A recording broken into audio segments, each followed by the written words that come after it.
dans Matthieu au chapitre 9 et à partir du verset 27. Donc, je commence la lecture, puis si vous voulez suivre dans la lecture, vous pouvez le faire. Donc, Matthieu 9 et le verset 27. Étant parti de là, Jésus fut suivi par deux aveugles qui criaient: Aie pitié de nous, fils de David. Lorsqu'il fut arrivé à la maison, les aveugles s'approchèrent de lui et Jésus leur dit: Croyez-vous que je puisse faire cela? Oui, Seigneur, lui répondirent-ils. Donc, pour ceux qui viennent d'ajouter, là, on est dans Matthieu 9 et on est rendu au verset 29. Matthieu 9, 29. Donc, si quelqu'un veut lire. Alors il leur toucha les yeux en disant: Qu'il vous soit fait selon votre foi. Et leurs yeux s'ouvrirent. Jésus leur fit cette recommandation sévère: prenez garde que personne ne le sache. Dès qu'ils furent sortis, ils répandirent sa renommée dans tout le pays. Comme ils s'en allaient, voici, on emmena à Jésus un démoniaque muet.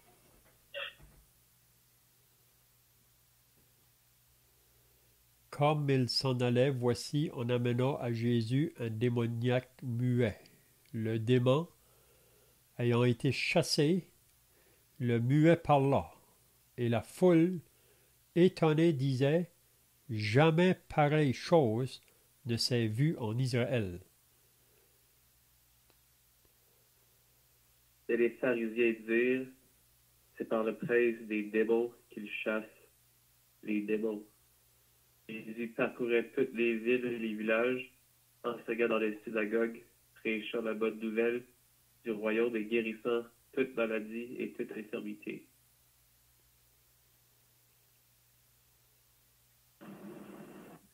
Voyant la foule, il fut ému de compassion pour elle, parce qu'elle était languissante et abattue, comme des brebis qui n'ont point de berger.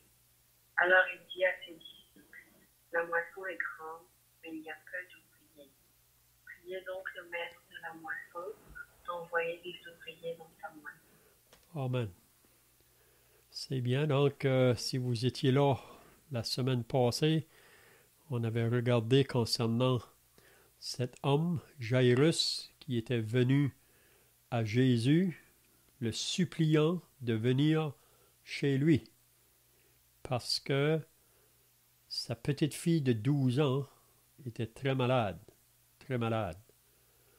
Puis on avait dit la semaine passée que quand on lit un événement dans la vie de Jésus, là, dans un évangile, puis si on va dans un autre évangile, on nous parle aussi de ce même événement, mais parfois il y a des détails dans un évangile qui n'est pas dans un autre. Donc c'est pour ça que c'est bien de lire les 4 évangiles. Puis quand vous lisez à propos d'un événement qui est arrivé, c'est bien de voir s'il est écrit ailleurs. Donc cet événement-là, de cet homme-là, Jairus, qui était venu à Jésus, parce que sa petite fille était grandement malade, on lit dans l'évangile de Marc que Jésus est parti pour aller avec lui, mais pendant qu'il allait, ça nous dit qu'il y a une femme aussi qui est venue, puis elle aussi était malade depuis 12 ans. On dit qu'elle avait des pertes de sang. Puis ça nous dit qu'elle avait été voir beaucoup de médecins, elle avait dépensé beaucoup d'argent, mais il n'y avait rien pu faire pour elle. Même ça nous dit qu'elle allait en empirant. C'était pire la chose. Puis on peut penser que pour cette femme qui était atteinte de cette perte de sang, ça la rendait comme impure vraiment en Israël. Puis même les gens qui étaient conscients de ça ou connaissaient la chose auraient voulu la mettre de côté, si on peut dire. Mais cette femme a entendu parler que Jésus qui passe. Puis elle n'a pas voulu perdre l'opportunité. Jésus passe, il faut que j'ai un contact avec lui, parce que lui peut me guérir. Puis c'est qu'elle disait, si je peux seulement toucher le bord de son vêtement, je serai guéri. Donc pour elle, elle ne voulait pas avoir peut-être à parler avec Jésus, mais pour elle, seulement toucher le bord de son vêtement, elle serait guérie. Puis c'est ça qu'elle a fait. Elle est allée au milieu de la foule. Jésus qui allait avec le chef de la synagogue pour aller voir la petite fille qui était malade. Cette femme-là est allée au travers de la foule, puis elle a touché le bord du vêtement du Seigneur, puis ça nous dit qu'à l'instant même, sa perte de sang l'a quitté. Puis le Seigneur a dit, qui m'a touché? Mais les disciples ont dit, Seigneur, il y a beaucoup de gens autour de toi. Comment peux-tu dire qui m'a touché? Jésus a dit, quelqu'un m'a touché parce qu'il y a une force qui est sortie de moi. Puis cette femme-là est venue se jeter aux pieds du Seigneur, puis elle a dit, ma femme, ma fille, ta foi t'a sauvée. Donc, on voit que le Seigneur est jamais trop pressé pour s'arrêter quand quelqu'un crie vers lui. Donc, le Seigneur partait pour la maison de Jairus, mais cette femme-là qui vient, le Seigneur s'arrête. Puis juste après, on avait vu là que la nouvelle est venue au chef de la synagogue que sa fille est morte. On peut s'imaginer qu'est-ce qui s'est passé au-dedans de lui. Mais Jésus lui a dit simplement, on lit ça dans Marc au chapitre 5, « Ne crains point, crois seulement. » Puis ils sont partis vers la maison. Puis quand ils sont arrivés là, plusieurs pleuraient, se lamentaient. Puis Jésus les a demandé de sortir. Puis même ça nous dit qu'il y en a qui sont moqués de Jésus. Mais Jésus est entré dans la chambre avec 3 de ses disciples et les parents de la jeune fille. Puis on peut s'imaginer là la scène, quand Jésus s'est approché de cette jeune fille, ça nous dit qu'il l'a pris par la main, puis lui a dit « Talita kumi », c'est-à-dire « Jeune fille, lève-toi ». Puis à l'instant même, elle s'est levée. Donc la joie qui a parcouru cette maison. Donc on peut voir qu'à chaque fois Jésus vient en contact avec une personne, il apporte toujours la bénédiction. Il y a toujours une joie associée à connecter, si on peut dire, ou avoir contact avec Jésus. Donc ce soir, au verset 27, on continue avec le Seigneur dans ses voyages. Et Jésus, après qu'il a commencé son ministère public, il va de ville en ville, de village en village. Puis toutes les personnes qui viennent en contact avec lui, il y a une bénédiction qui lui est accordée. Donc ce soir, qu'est-ce qu'on va voir? C'est concernant 2 aveugles qui vont venir à Jésus. Puis ensuite, on va regarder à propos d'un homme qui avait un démon, puis que ça le rendait muet. Puis ensuite, on pourra voir Jésus qui va continuer sa route, là, en guérissant beaucoup de malades. Puis ensuite, on va voir une recommandation de Jésus à la fin là, du chapitre, de prier le maître de la moisson, d'envoyer des ouvriers dans sa moisson. Parce que la moisson est grande. Donc on va au verset 27. À moins que quelqu'un ait des choses à ajouter de ce qu'on avait vu là, la semaine passée, vous pouvez le faire si vous avez des pensées.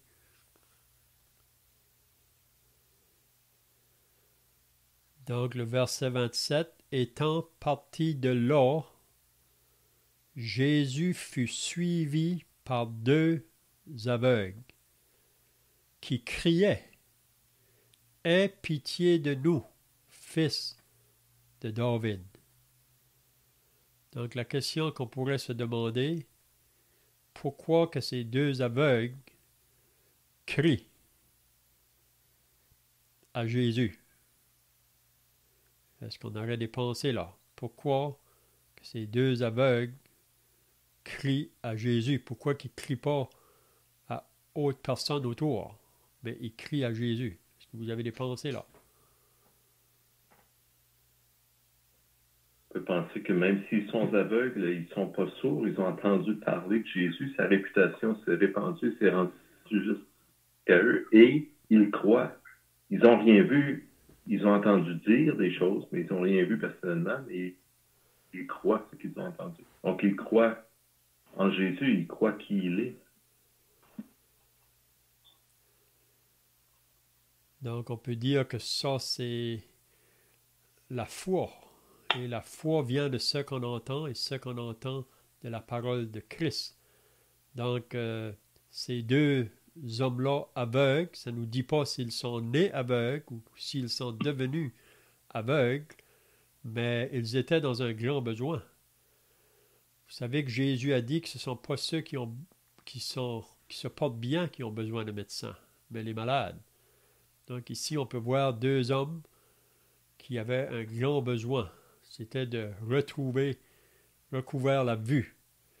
Puis quand que Jésus passe, parce que comme il vient d'être dit, probablement qu'ils ont entendu parler de Jésus concernant ses miracles, puis aussi qui il était, qu'il était le Fils de Dieu, le Messie promis. Puis vous savez que dans Ésaïe avait prophétisé que quand le Messie allait venir, il donnerait la vue aux aveugles. Donc, c'est vraiment par la foi. Même Jésus va leur dire ça par la suite, je pense. Donc, ils crient à Jésus. Puis leur cri, c'est concernant là qu'ils veulent voir. Ils veulent recouvrir la vue. Mais on peut appliquer ça sur le côté spirituel. Vous savez que on peut dire que nous sommes tous nés aveugles spirituellement. On a tous été nés aveugles spirituellement, puis on sait que c'est le péché vraiment qui a causé ça à l'homme. Puis on sait qu'il y a un adversaire, le diable. Si vous lisez dans 2 Corinthiens chapitre 4 et le verset 3, on lit que si notre évangile est encore voilé, elle est voilée pour ceux qui périssent, car le Dieu de ce siècle a aveuglé leur intelligence afin qu'ils ne voient pas briller la splendeur de l'Évangile. Donc on peut dire comme ces deux personnes-là qui étaient aveugles physiquement, mais qui reconnaissaient que Jésus pouvait faire quelque chose pour eux. Donc avant qu'une personne ait ses yeux ouverts spirituellement, il faut que cette personne reconnaisse vraiment sa condition là, et qu'elle est réellement aveugle, perdue, puis elle a besoin du Sauveur. Hein? Je ne sais pas si vous avez d'autres pensées là.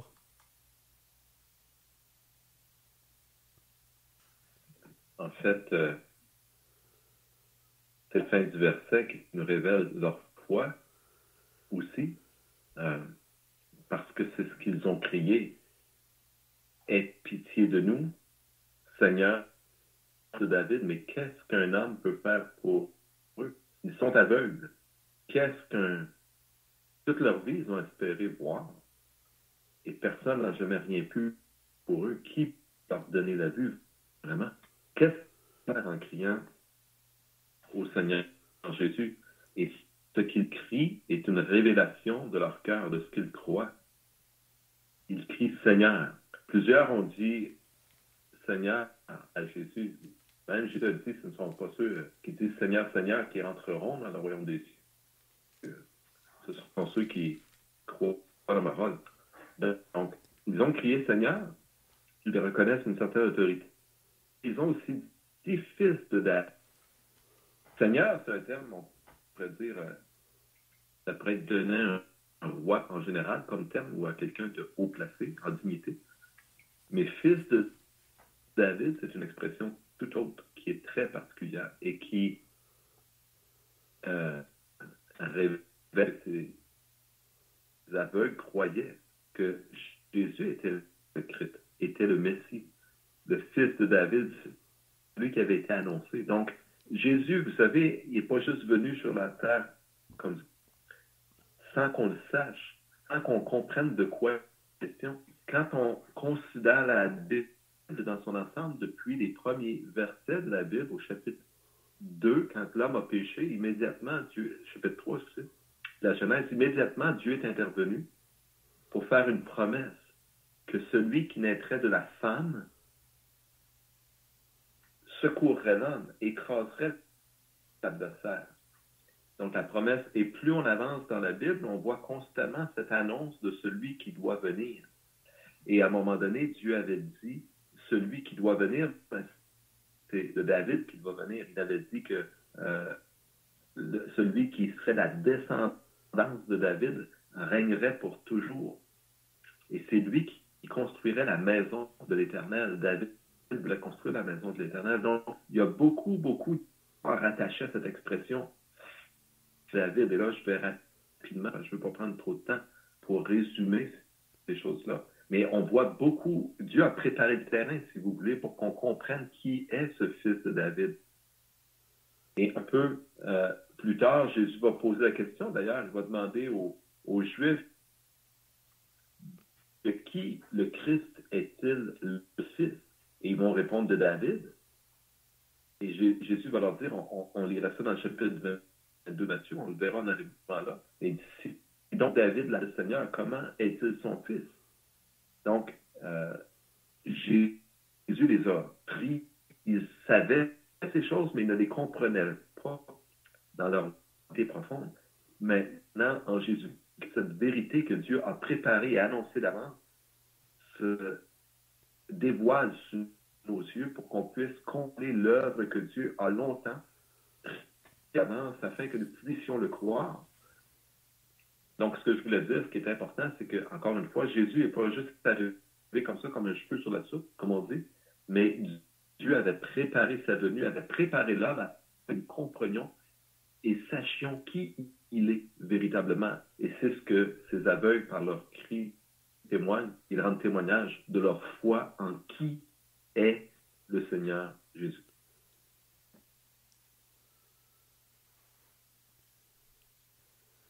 Vous vous rappelez d'un autre homme qui s'appelait Barthélemy, qui était aussi aveugle. Puis quand il a entendu parler que Jésus passait, lui aussi s'est mis à crier. Jésus, fils de David, aie pitié de moi. Puis vous vous rappelez que la foule qui était autour voulait le faire taire, mais lui criait encore plus fort, parce qu'il ne voulait pas perdre l'occasion. Jésus passe, puis lui aussi savait que Jésus pouvait faire quelque chose pour lui. Donc, ça, c'est une chose qu'il faut comprendre aussi, que si on veut venir à Jésus, parfois il y a des obstacles qui peuvent nous empêcher de venir. La foule peut nous arrêter de venir à Jésus. Elle voudrait nous faire taire. Puis même de vouloir s'identifier avec Jésus, ça prend du courage, parce qu'on vit dans un monde aujourd'hui où on n'a pas de place pour Jésus. Puis on peut dire que ça a été dans toute l'histoire, vraiment. Même quand Jésus est venu dans ce monde, ça dit qu'il n'y avait pas de place dans l'hôtellerie pour que Marie et Joseph puissent être là pour qu'ils conçoivent. Donc ça, c'est pour nous dire que dans toute l'histoire, on n'a pas de place pour Jésus. Donc ceux qui veulent venir à Jésus pour s'identifier à lui, ça prend du courage, parce qu'il y a une possibilité qu'on va se moquer de vous. Il y a une possibilité qu'on va vouloir vous persécuter si vous voulez aller vers Jésus. Hein? Puis souvent, c'est face à le système religieux autour de nous là, qui peut s'opposer à ça. Mais on voit que quand quelqu'un est déterminé, il réalise son besoin, il ne va pas perdre l'occasion, puis il ne va pas laisser personne l'empêcher de venir. Donc, la même chose, ces deux aveugles ici, ils crient « Fils de David ». Puis là, on lit quand il arrive au verset 28, « Lorsqu'il fut arrivé à la maison, les aveugles s'approchèrent de lui. » Puis là, Jésus va leur poser une question ici. « Croyez-vous que je puisse faire cela? » Donc, pourquoi que Jésus demande une telle question à ces aveugles?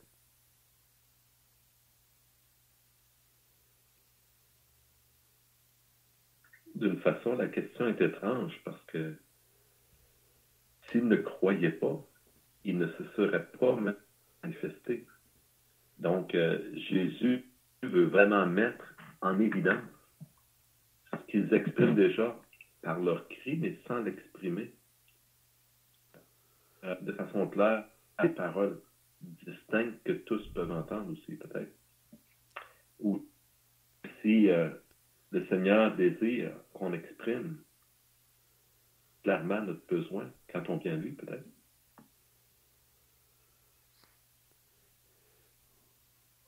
Oui, parce que dans Jean au chapitre 2, quand on voit la fin du chapitre 2 de l'évangile de Jean, Jésus nous parle de certaines personnes qui avaient cru en lui là, par les miracles qu'il faisait. Mais Jésus ne se fiait point à eux, parce qu'il savait ce qui était dans l'homme. Il connaissait le cœur de l'homme. Mais Jésus ici aussi, il connaît le cœur de ces hommes-là. Il sait vraiment leurs besoins, mais c'est juste peut-être pour sonder le cœur, parce que vous savez, le cœur de l'homme est trompeur par-dessus tout, il est méchant. Mais croyez-vous que je puisse faire cela? Donc, est-ce que nous croyons réellement que Jésus peut tout faire? Vous savez, parfois, on peut peut-être penser qu'il peut faire certaines choses, mais il n'y a rien que Jésus ne peut pas faire. La seule chose qu'il ne peut pas faire, c'est qu'il ne peut pas faire le mal.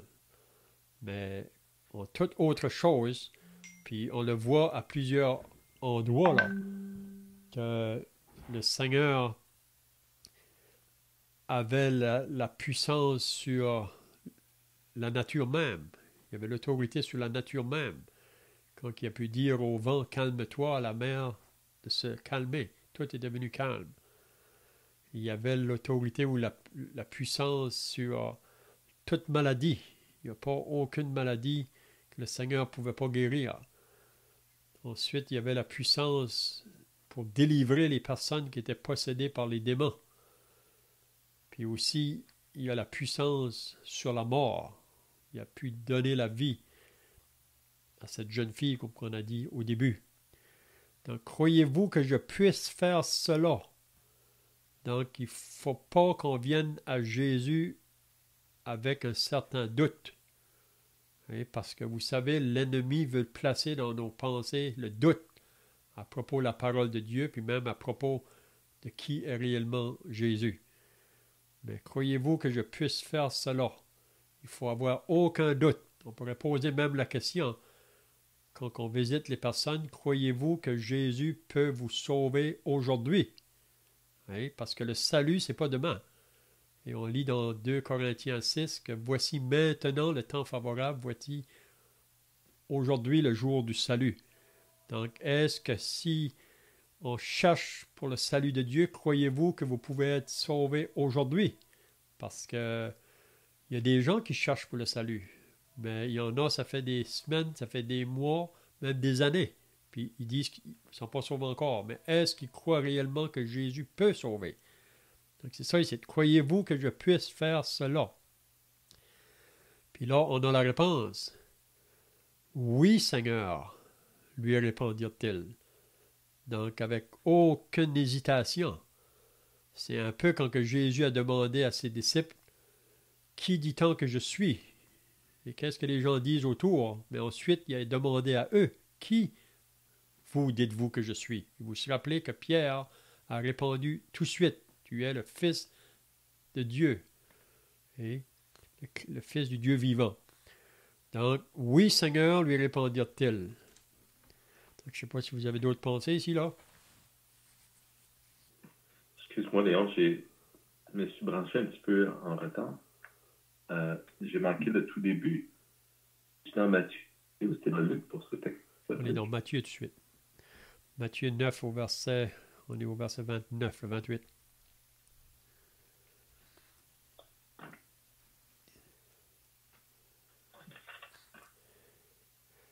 Donc, après que Jésus pose la question, donc, il répond oui. Vous savez, c'est un oui de foi. Parce que dans nos oui, parfois, c'est pas toujours un oui de foi. Vous savez, des fois, on demande à quelqu'un est-ce que vous croyez que Jésus est le Sauveur et qu'il peut vous sauver maintenant? Mais parfois on peut entendre oui, mais, ou oui, si, ou j'espère. Mais avec le Seigneur Jésus, le oui de la foi, c'est oui, oui, si on peut dire. Hein? Donc, eux ont répondu oui, Seigneur, lui répondirent-ils. Alors, Jésus intervient et leur touchant les yeux en disant qu'il vous soit fait selon votre foi. Donc, on voit que le Seigneur a répondu, si on peut dire, à leur foi ou à leur réalité de cœur, là. Parce qu'ils croyaient réellement, donc Jésus est intervenu pour ouvrir leurs yeux.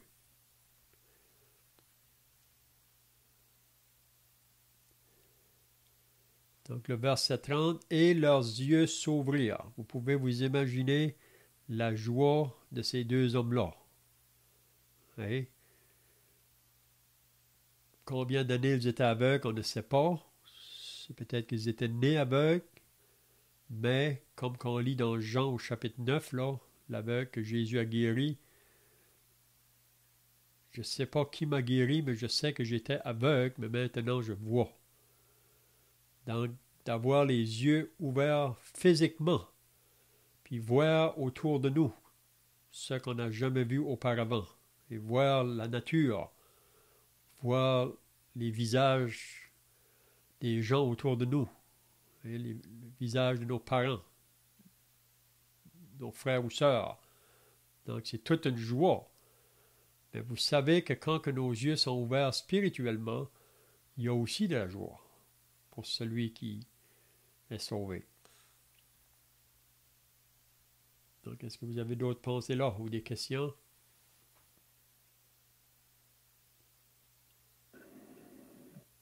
C'est plus une remarque sur certaines gens qui voudraient ne pas croire que ces miracles que Jésus a appris, ce sont de vrais miracles.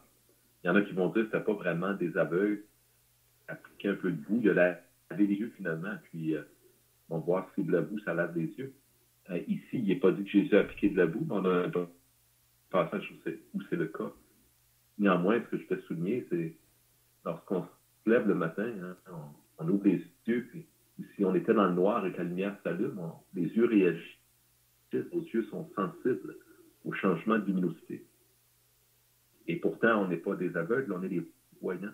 Imaginons-nous, ces hommes, c'était pas une petite chose là, que de les faire voir comme ça instantanément. Et ils n'avaient pas besoin de lunettes. Donc, des gens qui ne voyaient pas, imaginez, comme je le mentionnais, nous, si on fait juste passer du noir à la lumière, ou de la lumière à la ténèbre, c'est quand on est dans le noir, nos yeux s'habituent, on voit, après un temps, on voit mieux. Mais on ne voit rien non plus quand on passe des ténèbres à trop de lumière. Les yeux sont éblouis, on doit s'ajuster. Mais eux sont partis des ténèbres totales à une vision correcte, totale. Donc, c'est un vrai miracle. C'est pas du fake ou je ne sais pas trop quoi. Puis, pas de doute, ils étaient reconnus pour être ce qu'ils étaient, c'est-à-dire des aveugles. Et ils ont demandé aux gens autour d'eux. Et ils n'auraient pas couru après Jésus s'ils n'avaient pas été aveugles. Donc, ils ne voyaient pas. C'est pourquoi ils ont demandé. Et en fait, c'est vraiment pas la route, puis c'est même pas proche d'être le reflet d'une minime réalité quand on mentionne qu'il pourrait être possible que ce ne soit pas de vrai miracle. La puissance de Jésus s'est réellement manifestée et on a ce témoignage qui nous est rendu par des témoins qui ont été tout aussi surpris, presque, on pourrait dire que ces aveugles, que Dieu rende la vue à cet homme, c'était une chose qui ne se pensait pas. Et les gens ont rendu témoignage de ces choses. Et il y avait beaucoup de témoins. Donc, si la chose avait été fausse, ça aurait été facile de la contredire. Mais ce témoignage qui résiste peut-être des années, si on peut dire ainsi, et qui nous est parvenu pour vraiment nous attester de ces choses. Et donc, ce miracle nous parle encore une fois de qui Jésus. La réaction des aveugles nous parlait que eux croyaient qui est Jésus. Mais l'accomplissement de ce miracle nous parle à nous de qui est Jésus. Et toute la Bible se résume à comprendre qui est Jésus véritablement. C'est le point crucial de l'Évangile, de croire en lui. Et si on sait qui il est, il n'y aura pas de doute. Dieu a créé le monde à partir de rien. Rien n'existait. C'est pas une transformation ou une évolution du monde que Dieu a fait. Il n'y avait et de rien, Dieu a créé le monde. Dieu a créé la vie. Dieu a créé cette diversité qu'on voit autour de nous. Et il a donc certainement le contrôle sur le pouvoir sur la vision et sur toutes sortes de choses.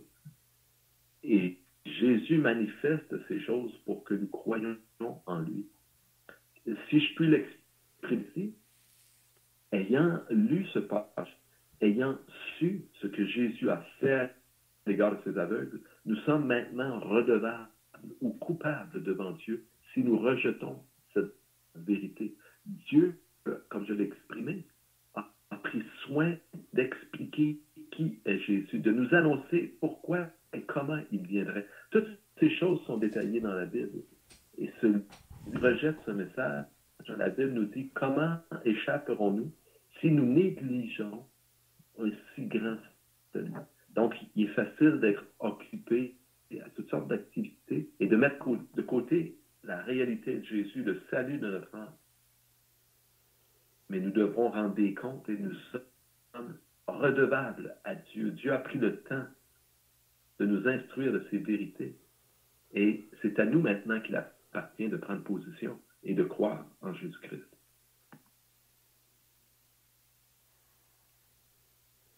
Est-ce que quelqu'un d'autre a des pensées là?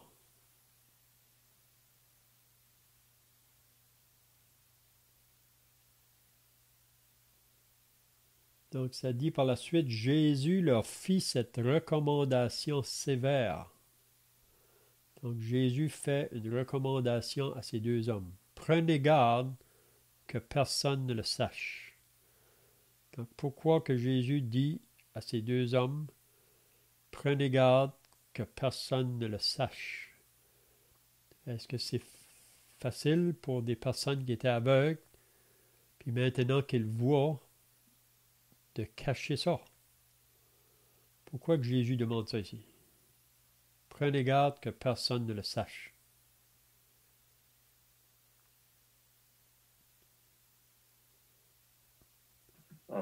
Que c'est pas pour l'accomplissement d'une prophétie.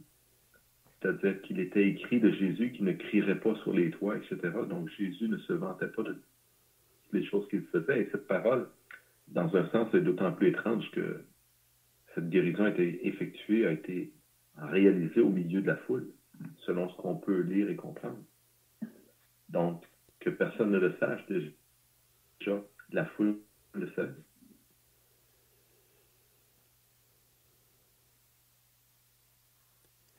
C'est probablement que, comme tu viens de dire, Jésus ne voulait pas, comment je dirais, vous savez qu'on vit dans un monde aujourd'hui où que les gens qui veulent être grands ou qui veulent être le premier, ils veulent se faire valoir partout. Mais Jésus n'avait pas ce côté-là dans sa vie. Puis une chose, on peut voir ailleurs, qu'après qu'il avait fait un miracle, on voulait le réclamer roi. On voulait l'établir roi tout de suite. Parce que même les Juifs ou même les chefs religieux, le Messie qui doit venir, c'est celui qui va nous délivrer du joug des Romains, puis c'est lui qui va régner présentement. Mais de penser à un Messie qui va mourir, ils n'acceptaient pas cela. Donc pour eux, le Messie, vraiment, si Jésus est réellement le Messie, comme qu'il dit, donc il faut qu'il soit établi roi. Donc je pense qu'il y a une des raisons que, parce que le moment que Jésus faisait une guérison, ça s'éparpillait partout, hein? Ça y allait de plus en plus loin là, autour. Donc il ne voulait pas vraiment se faire réclamer roi tout de suite, c'était pas le temps. Il faut avant qu'il souffre et qu'il meure, puis ensuite il régnera. Donc ça peut être la pensée, prenez garde que personne ne le sache. Comme tu viens de dire, il y avait une foule déjà là, mais c'est l'idée de ne pas peut-être le proclamer partout. Mais on voit que les aveugles n'ont pas écouté, hein. Mais dès qu'ils furent sortis, donc ils ont fait complètement le contraire, hein. Puis je crois que Jésus était quand même conscient de ça, que si deux personnes aveugles voient subitement, c'est impossible qu'on peut garder ça pour nous. C'est la même chose que si vous êtes sauvés, si vous pouvez vous rappeler le jour que vous avez été sauvés, vous ne pouviez pas garder ça pour vous autres. Et on veut le dire, on pense que tout le monde va comprendre ça. Mais on est surpris parce que beaucoup même vont vouloir nous rejeter. Le moment qu'on professe qu'on est sauvé, que nos yeux ont été ouverts, que maintenant on est en route pour le ciel. Oui. Mais ici, il a dit, mais dès qu'ils furent sortis, ils répandirent sa renommée dans tout le pays. Donc, ils n'ont pas resté silencieux. Ils n'ont pas resté silencieux. Mais c'était plus fort que eux. Comme je l'ai dit, on ne peut pas garder ça pour nous. Hein?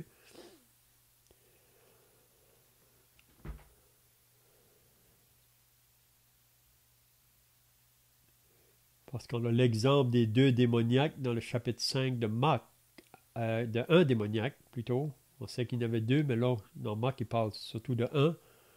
Puis après que le Seigneur l'a délivré de ses démons, vous vous rappelez là, qu'il voulait suivre le Seigneur, il voulait partir avec le Seigneur dans la barque.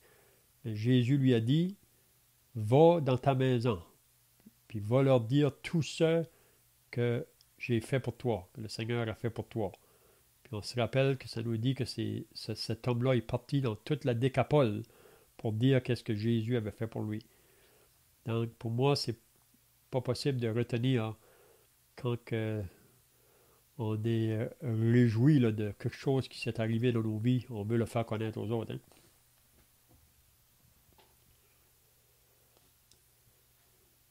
Donc, est-ce que quelqu'un a d'autres pensées ici?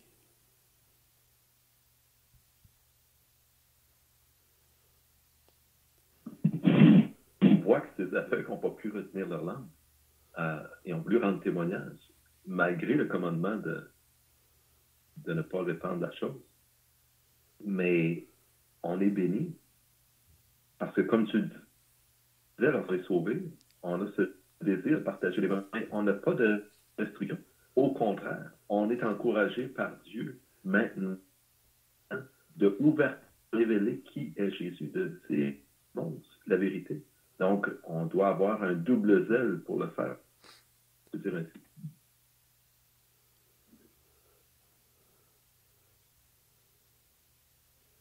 On pourrait dire peut-être, juste peut-être faire une application ici, là, que naturellement, quand que Dieu nous parle, à cause qu'on a une nature pécheur, donc on veut faire le contraire. C'est comme des enfants. Si vous dites de ne pas faire une chose, ils veulent le faire. Si vous dites de le faire, ils ne veulent pas le faire. Donc c'est naturellement en nous, ça. Donc prenez garde que personne ne le sache, mais le Seigneur savait probablement qu'ils allaient parler. Ils ne pouvions pas garder ça pour les autres, une chose, mais aussi, peut-être comme on peut appliquer là, que naturellement, on fait le contraire. Quand on est demandé de ne pas faire une chose, on veut faire le contraire. Mais c'est juste pour que la parole puisse aller plus loin.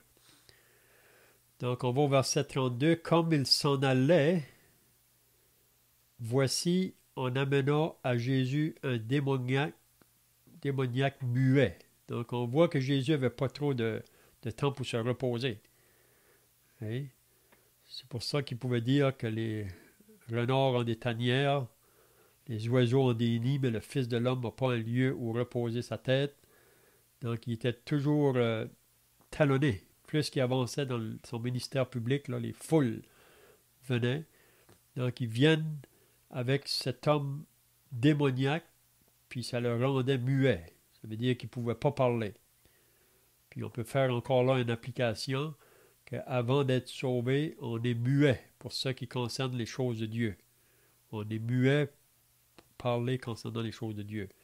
Après qu'on est sauvé, là, notre langue est utilisée pour pouvoir parler des choses de Dieu. Mais là, ça nous dit que le démon ayant été chassé, le muet parla. Donc, un démon qui rend une personne muette. On avait parlé un peu de ça là, concernant les démons, plus tôt, là, quand on avait vu concernant les deux démoniaques. Mais ici, on voit que les démons rendent cet homme-là muet.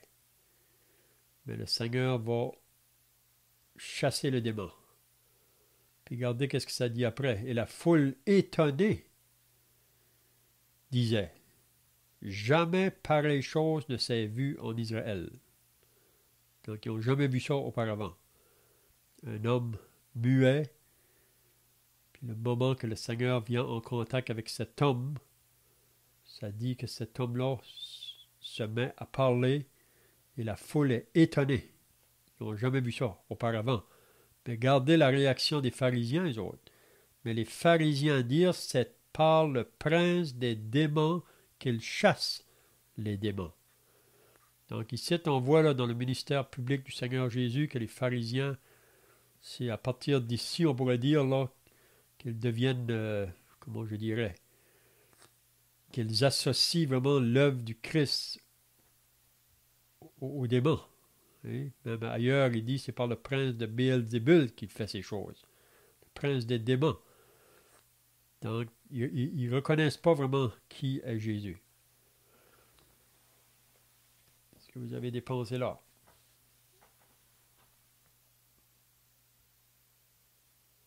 Voilà. C'est que ils ont un langage contre eux-mêmes, d'une certaine façon. Parce qu'il a dit, la foule était étonnée, il disait, jamais pareille chose ne s'est vue en Israël. Ils sont donc face à un événement qu'ils doivent expliquer. Comment ces choses sont-elles possibles? Et l'explication est que Jésus est celui qu'il annonce être. Le but de ces miracles que Jésus fait, ce n'est pas de se faire une publicité, mais c'est de se faire connaître, de se faire reconnaître. Et ce qui est étrange, c'est que malgré ces preuves, ils vont rejeter ensuite Jésus pour qu'il soit crucifié. Le peuple va rejeter Jésus.